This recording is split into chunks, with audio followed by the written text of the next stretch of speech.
പൗലോസേട്ടൻ്റെ കുടുംബവും ബന്ധുക്കളുമായിട്ട് ഞാൻ സംസാരിച്ചു. ഞാൻ മനസ്സിലാക്കുന്നത് ഇത് കുറച്ച് വർഷങ്ങളായിട്ട് നടക്കുന്ന ഒരു കോഓപ്പറേറ്റീവ് ബാങ്ക് അധമ പ്രവർത്തനമാണ്. അധമ പ്രവർത്തനം തന്നെയാണ്. കാരണം തീർച്ചയായിട്ടും പണം അവിടെ ഡെപ്പോസിറ്റ് ചെയ്ത് പറയുന്ന ഒരാൾ പറയുന്ന സത്യമാണ് കഥ. അത് കഥയല്ല, അത് സത്യം തന്നെയാണ്. അപ്പോൾ അത് നമുക്ക് വിശ്വസിച്ചേ പറ്റൂ. ആ സത്യത്തിന് വേണ്ടി രാഷ്ട്രീയം മറന്ന് തന്നെ എല്ലാവരും നിലകൊള്ളേണ്ടതുണ്ട്. ഒരു മന്ത്രി എന്ന നിലയ്ക്ക് സത്യപ്രതിജ്ഞ വാചകത്തോട് കൂറ് പുലർത്തുന്നത് കൊണ്ട് എനിക്ക് അതിന് മുന്നിൽ പണ്ട് വന്നതുപോലെ വരാൻ കഴിയുന്നില്ല. ഇപ്പോൾ അതിലെനിക്ക് വേദനയുമുണ്ട്. പക്ഷെ അത് ചെയ്യാൻ ബാധ്യത ഉള്ള രാഷ്ട്രീയ പ്രവർത്തകരുണ്ട്.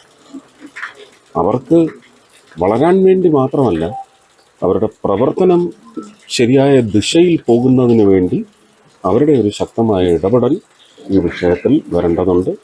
അത് ഞാൻ മണ്ഡലം പ്രസിഡന്റിനോടും അതുപോലെ തന്നെ സൗത്ത് ജില്ലാ പ്രസിഡന്റിനോടും മുൻ തൃശ്ശൂർ ജില്ലാ അധ്യക്ഷനോടും അനീഷ്, ജസ്റ്റിൻ, നിവേദിത എല്ലാവരും ഒത്തിരുന്ന്